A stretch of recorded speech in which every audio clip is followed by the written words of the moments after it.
Bismillahirrahmanirrahim. Students, Assalamu alaikum. Today we are going to discuss charge on an electron by Millikan's method.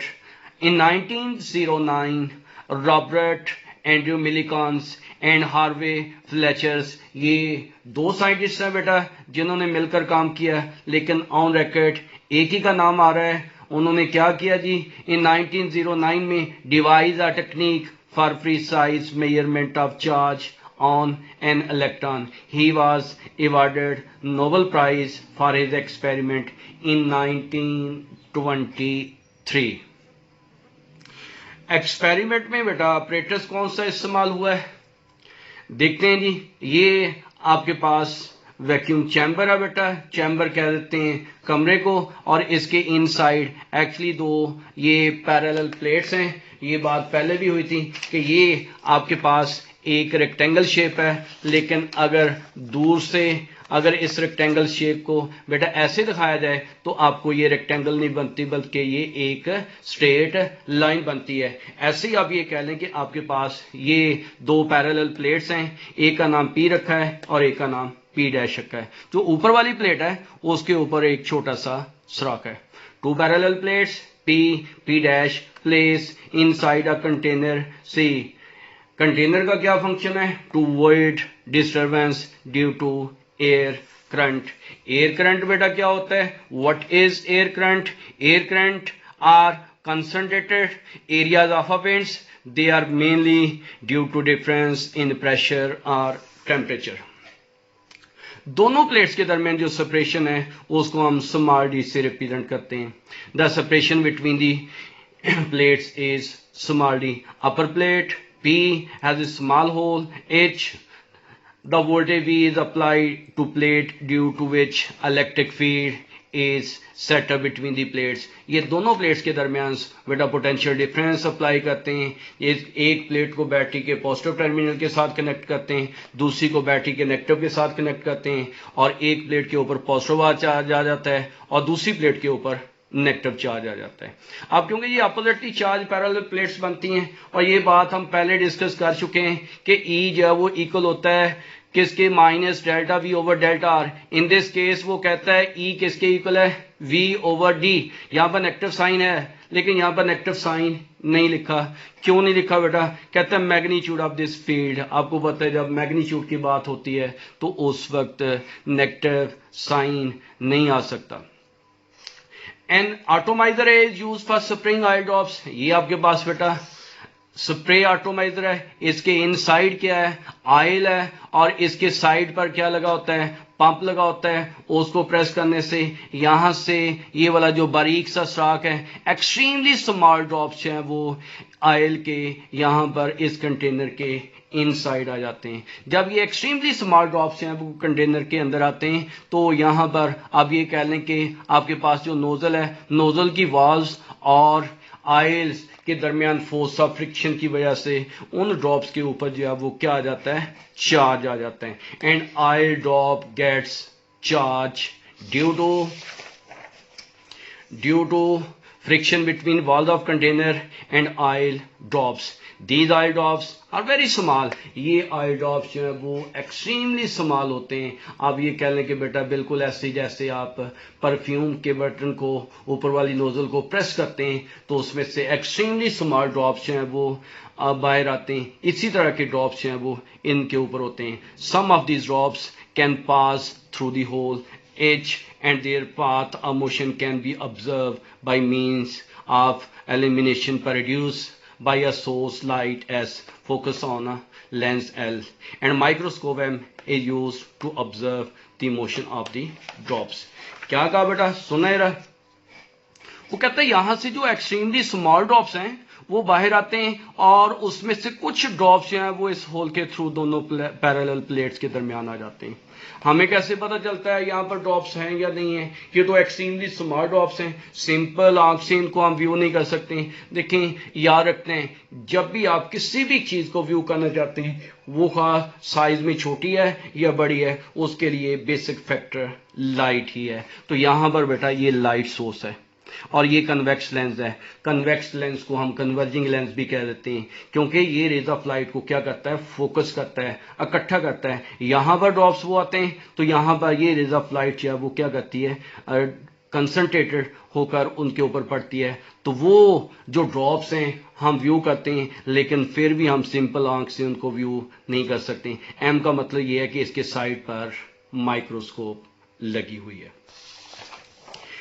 अब बेटा next चलते हैं। Next है charge on droplets. वो जो drops हैं उनके ऊपर हम चार्ज को कैलकुलेट करना चाहते हैं। A given droplets between the plates is suspended in air. This is done by adjusting electric field E so that it becomes equal to gravitational force Fg. Electric force is adjusted by adjusting the voltage. बेटा वो क्या कहता है यहां पर, इस 3-4 line में ये कहता है कि जैसे ये ड्रॉप्स है वो यहां पर आ जाता है। फर्ज करें ये ड्रॉप्स हैं, आपको पता है ड्रॉप्स के ऊपर जब वो, क्योंकि चार्ज ड्रॉप है ना, तो उसके ऊपर चार्ज होता है और उसके ऊपर से नेगेटिव चार्ज है। और ये वाली जो प्लेट है इसके ऊपर कौन सा चार्ज है बेटा, positive charge, positive charge, positive charge, positive charge, और नीचे क्या है, नेगेटिव चार्ज। तो इस नेगेटिव ने इसको क्या करना है, रिपेल, इस पॉजिटिव ने क्या करना है, इसको अट्रैक्ट। इसका मतलब एक फोर्स इसके अपवर्ड लग रही है। वो जो अपवर्ड फोर्स लग रही है वो कौन सी फोर्स है, वो बेटा इलेक्ट्रिक फोर्स है। और एक फोर्स इसके डाउनवर्ड लग रही है। वो जो डाउनवर्ड फोर्स इस ड्रॉप के ऊपर लग रही है वो कौन सी है, ग्रेविटेशनल फोर्स लग रही है, which is equal to 8 weight. अब क्या कि ये ड्रॉप नीचे को भी आ सकता है, ऊपर को भी जा सकता है, डिपेंड करता है कौन सी फोर्स बड़ी है। अगर बेटा नीचे वाली फोर्स बड़ी है तो नीचे को आ जाएगा, अगर ये ऊपर वाली फोर्स बड़ी है तो ऊपर को आ जाएगा। तो फिर क्या है कि नीचे वाली फोर्स कांस्टेंट है, एफ जी, जितनी उसकी मैस है उसके करस्पॉन्डिंग उतनी ही लग रही है, लेकिन ऊपर वाली फोर्स है वो एडजस्टेबल है। कैसे एडजस्टेबल है, आपको पता है ई जो है वो किसके इक्वल होता है, वी ओवर डी के इक्वल होता है। यहां से पोटेंशियल को ज्यादा करें, अगर वो फोर्स कम है तो ई ज्यादा हो जाएगा। जब ई ज्यादा हो जाएगा बेटा, वी ज्यादा होने से ई ज्यादा हो जाएगा।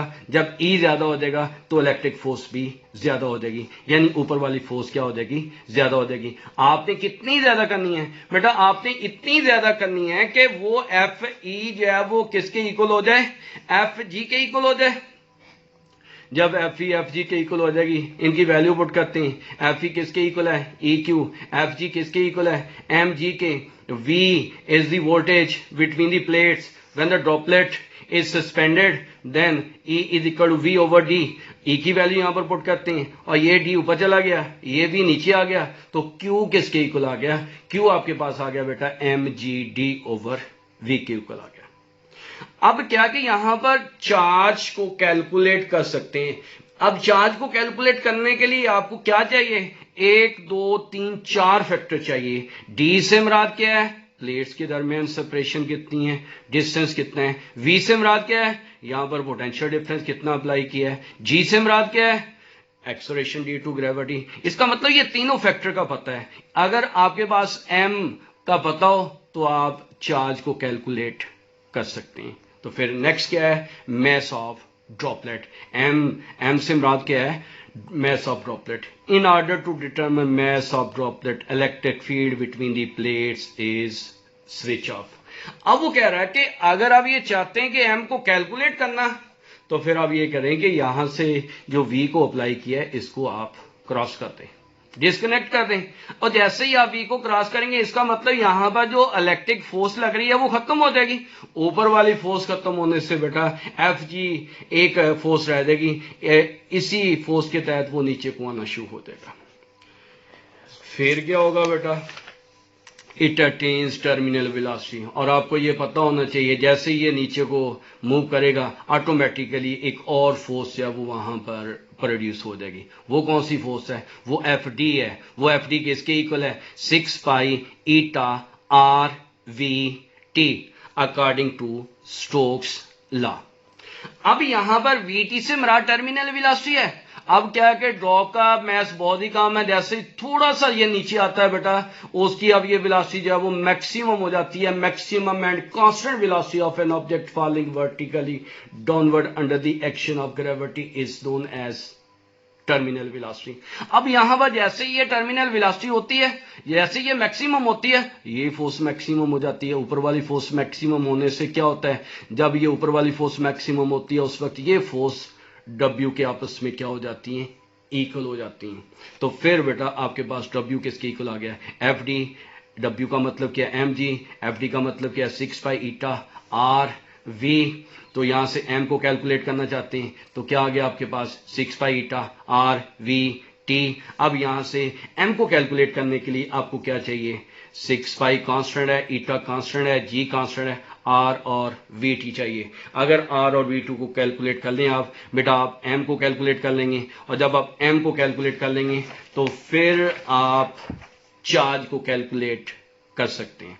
अब फर्स्ट ऑफ ऑल हम VT को कैलकुलेट करते हैं। VT से मुराद क्या, terminal velocity can be determined by noting a time of RT of a droplet over a major distance D VT। और बेटा देखें VT से मुराद क्या है, D ओवर T है। इसका मतलब ये D से मुराद क्या है, यहां से लेकर यहां तक का फासला है। अगर ये फासला पहले ही ऑलरेडी आप ये कह लें कि नोन है, और इसका मतलब ड्रॉप यहां से लेकर यहां तक आने में जितना टाइम लेगा, उस अगर हम टाइम को कैलकुलेट कर लें, उस डिस्टेंस को T से डिवाइड कर लें, तो आपके पास क्या आ जाएगा, VT आ जाएगा।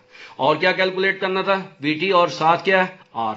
अब रेडियस ऑफ ड्रॉप को कैसे कैलकुलेट करना है, आपको पता है डेंसिटी किसके इक्वल होती है, मास ओवर वॉल्यूम के, और मास किसके इक्वल है, वॉल्यूम इनटू डेंसिटी। ये वॉल्यूम किसकी है, ड्रॉप की बात हो रही है ना, तो ड्रॉप का जो शेप है वो स्फेरिकल होती है। इसका मतलब ड्रॉप का वॉल्यूम कितना आ जाएगा, 4/3 पाई R क्यूब, डेंसिटी को रो से। अब ये भी आपके पास m है बेटा, और ये भी आपके पास m है, तो इन m का दोनों का कंपैरिजन करें, दोनों इक्वेशन को इक्वलाइज करें। तो आप जब दोनों इक्वेशन को इक्वलाइज करेंगे, पाई से पाई कटिएगा, 1 R से ये क्यूब कटिएगा, स्क्वायर रह जाएगा, ये 2 यहाँ पर 3 रह गया, 3 ऊपर चला गया, 9/eta रो, 9/eta VT रो जी। यहां से आप R को कैलकुलेट कर लेंगे बेटा। जब यहां से आप R को कैलकुलेट कर लेंगे, उसकी वैल्यू आप यहां पर पुट करेंगे इक्वेशन नंबर A में, और जब इक्वेशन नंबर A में वैल्यू पुट करेंगे आपके पास m आ जाएगा। जब m की वैल्यू आ जाएगी, मास ऑफ ड्रॉप की वैल्यू आ जाएगी, तो फिर यहां से Q किसके इक्वल आ जाएगा,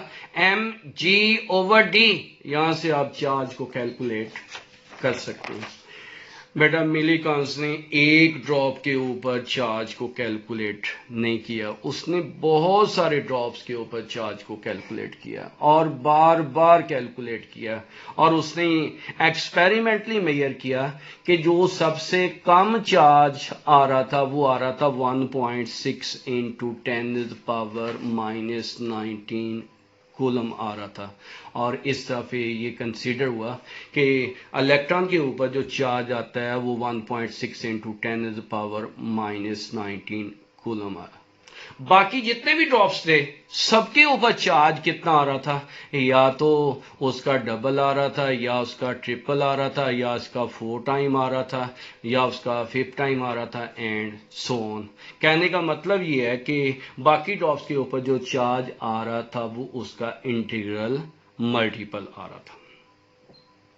और we get the value of charge on the droplet. Millikan's measured the charge on many drops, say Q1, Q2, Q3, Qn, and found that the charge was integral multiple of minimum value of charge equal to 1.6 × 10⁻⁻19. So he concluded that this minimum value of charge is the charge on an electrons. बेटा इसी से related जो है वो example है 12.5, ये आपने खुद करनी है, जाते जाते थोड़ा सा बता देता हूं। इसमें उसने m दिया हुआ है, v दिया हुआ है, d दिया हुआ है, चार्ज निकालना है। वेरी सिंपल बेटा, अभी आपने फार्मूला किया है कि q किसके इक्वल है, mg d ओवर v। ये चारों फैक्टर दिए हुए हैं और चारों की वैल्यू को पुट करेंगे तो आपके पास चार्ज कितना आ गया, 3.2 × 10⁻⁻19 कूलम। अल्लाह हाफिज।